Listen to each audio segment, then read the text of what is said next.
Hello everyone. आज हम पढ़ेंगे सॉलिड स्टेट के topic unit cell in 2 dimensional and 3 dimensional lattice के बारे में। इसमें हम लेटिस क्या होता है, यूनिट सेल क्या होती है, इन सब चीज़ों के बारे में पढ़ने वाले हैं। ये मेरे सेल्फ मेड नोट्स हैं, मैं इनके थ्रू आपको पढ़ाऊँगी। तो सबसे पहले हम जानते हैं कि कोई भी क्रिस्टल होता है, उसके कॉन्स्टिट्यूएंट पार्टिकल्स होते हैं।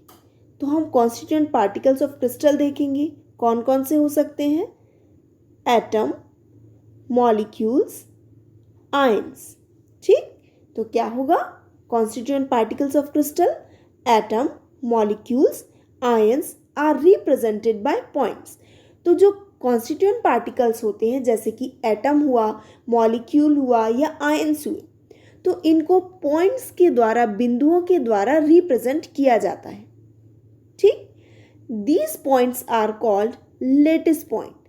ये जो पॉइंट होते हैं इनको लेटिस पॉइंट या जालक बिंदु बोला जाता है। ठीक, तो कॉन्स्टिट्यूएंट पार्टिकल कौन से होते हैं क्रिस्टल के? एटम हो सकते हैं, मॉलिक्यूल हो सकते हैं या आयंस हो सकते हैं, और इनको पॉइंट्स के थ्रू या बिंदुओं के द्वारा रिप्रेजेंट किया जाता है। ये जो बिंदु हैं इनको हम जालक बिंदु या लेटिस पॉइंट कहते हैं। आगे देखते हैं क्रिस्टल लेटिस क्या होता है। Crystal lattice, the 3 dimensional structure which is shown by lattice point is known as crystal lattice. तो 3 डायमेंशनल स्ट्रक्चर होगा ये, और ये लेटिस पॉइंट या जालक बिंदुओं के द्वारा दर्शाया जाएगा। इसको हम क्या बोलेंगे? Crystal lettuce. त्रिविमीय विन्यास जो जालक बिंदु द्वारा दर्शाया जाता है, जो किससे बना होता है? जालक बिंदुओं के द्वारा बना होता है, 3 डायमेंशनल में होता है, इसको हम बोलते हैं क्रिस्टल लेटिस। अब नेक्स्ट डेफिनेशन है यूनिट सेल। यूनिट सेल क्या होती है? The smallest group of lattice point which on repetition forms crystal lattice is known as unit cell। Means सबसे छोटा ग्रुप किसका? लेटिस पॉइंट का या जालक बिंदुओं का सबसे छोटा ग्रुप, जिसके बार बार रिपीट होने पर एक पूरा क्रिस्टल बनता है, उसको हम क्या कह सकते हैं? यूनिट सेल कह सकते हैं। ठीक, इसकी एक और डेफिनेशन क्या हो सकती है? The smallest repeatable group of lattice point is called a unit cell. सबसे छोटा रिपीटेबल ग्रुप किसका? लेटिस पॉइंट का, जालक बिंदुओं का वह सबसे छोटा समूह जिसकी बार बार पुनरावृत्ति हो, बार बार रिपीट हो, और वो क्या बनाए? जालक या क्रिस्टल लेटिस का निर्माण करे, उसको हम क्या बोलेंगे? Unit cell. ठीक, जिस तरह से हम एक एग्जाम्पल ले सकते हैं कि जैसे एक दीवार बनती है, दीवार 3 डायमेंशनल में होती है। आप देखते हैं कि दीवार किसके जुड़ने से बन रही है? ईंट के परस्पर जुड़ने से बन रही है। तो यदि हम ईंट को एक यूनिट सेल मान लें, तो आप देखते हैं कि ये ईंट बार बार बार बार इसका रिपीटेशन हो रहा है, और बार बार सभी ईंटों के जुड़ने से एक पूरी दीवार बन गई। तो दीवार को हम एज अ क्रिस्टल लेटिस मान सकते हैं। तो हमारी जो यूनिट सेल होगी वो क्या हो जाएगी? ईंट, क्योंकि ईंट की बार बार पुनरावृत्ति से ही तो पूरी दीवार बन रही है। ठीक, तो इस तरह से भी हम इसको समझ सकते हैं। साथ में हम देखते हैं यहाँ पर ये डायग्राम बनाया हुआ है, ये 2 डायमेंशनल प्लेन है। ठीक, तो आप देख रहे हैं ये जो पॉइंट्स हैं, ये आप देखिए जो पॉइंट्स हमने शो किए हैं, ये क्या है? हमारे लेटिस पॉइंट बोल सकते हैं इनको। ये 2 डायमेंशनल यूनिट सेल है। ये आप देखें, ये पॉइंट को कंबाइन किया तो एक ये यूनिट सेल बन गई। अब इस तरह से ये बार बार रिपीट हो रही हैं, तो क्या बन गई? क्रिस्टल लेटिस बना लिया इनने। ठीक, तो ये चीज़ समझ में आ गई। ये हमारा 2 डायमेंशनल यूनिट सेल है। ठीक, सिंगल कौन सी unit cell? 2 dimensional unit cell. ये यूनिट सेल यदि पूरे टाइम रिपीट होती जाती है तो क्या बन रहा है? Crystal lattice. ठीक, इसको हम क्या बोलेंगे? Crystal lattice. और ये जो है हमारी, ये क्या है? Unit cell. क्लियर? अब यहाँ पर ये 3 डायमेंशनल यूनिट सेल दिखाई गई है।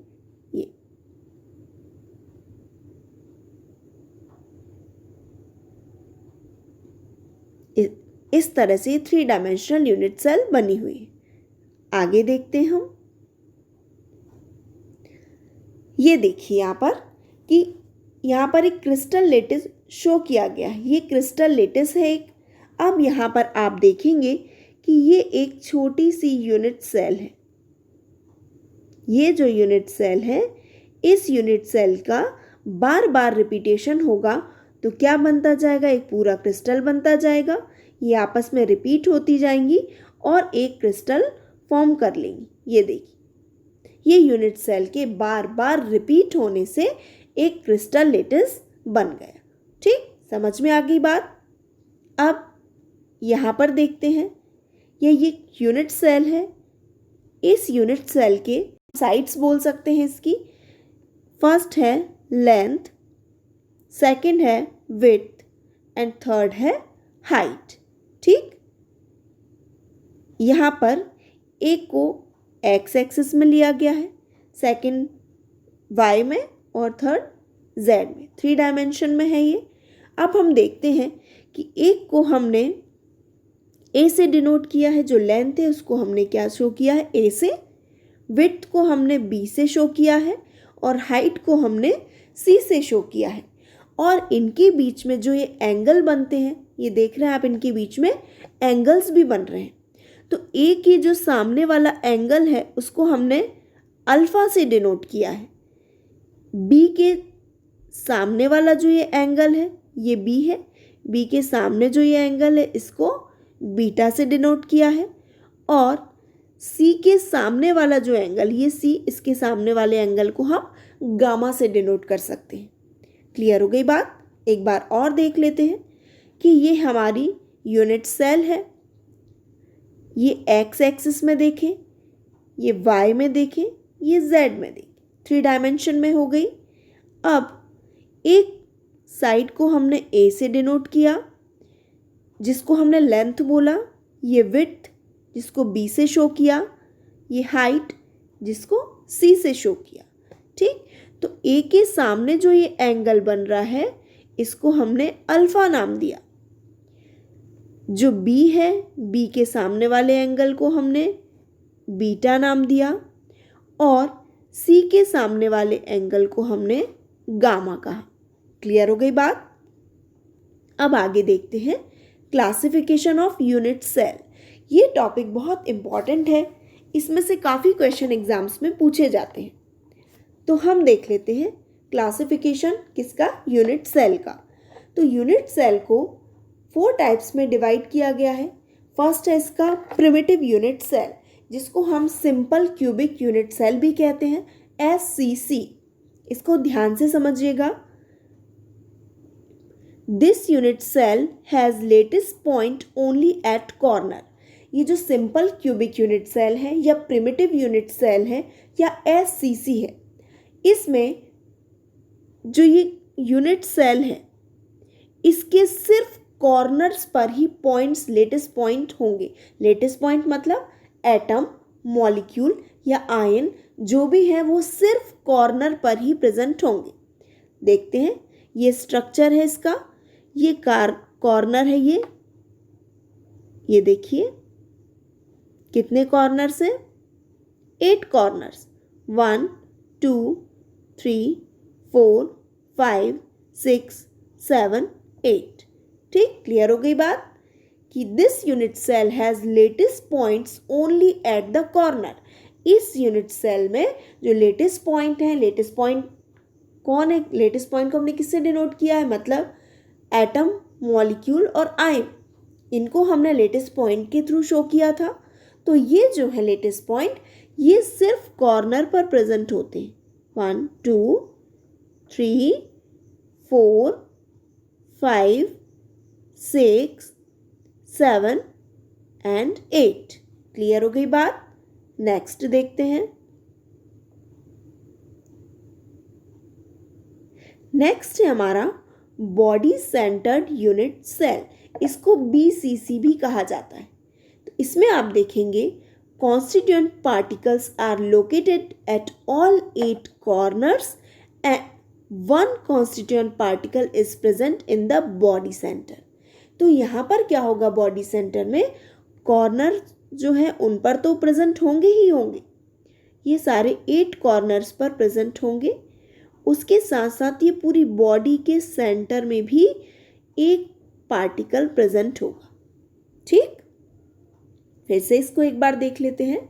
Constituent particles are located at all 8 corner, सभी 8 कॉर्नर जो है इन पर तो पार्टिकल्स प्रेजेंट हैं ही, साथ में जो बॉडी है इसकी, बॉडी के सेंटर में भी एक पार्टिकल प्रेजेंट होगा।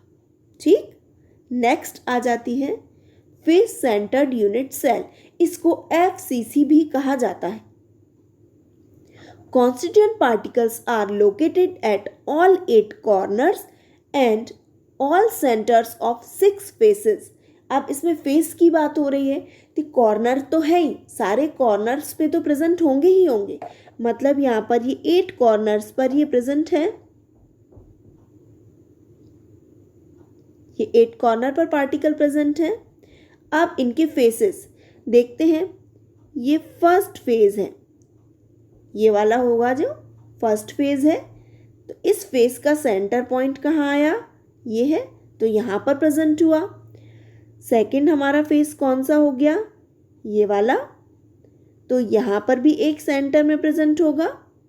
ठीक, फिर एक फेज हमारा ये है, इसके सेंटर में भी एक पार्टिकल प्रेजेंट है।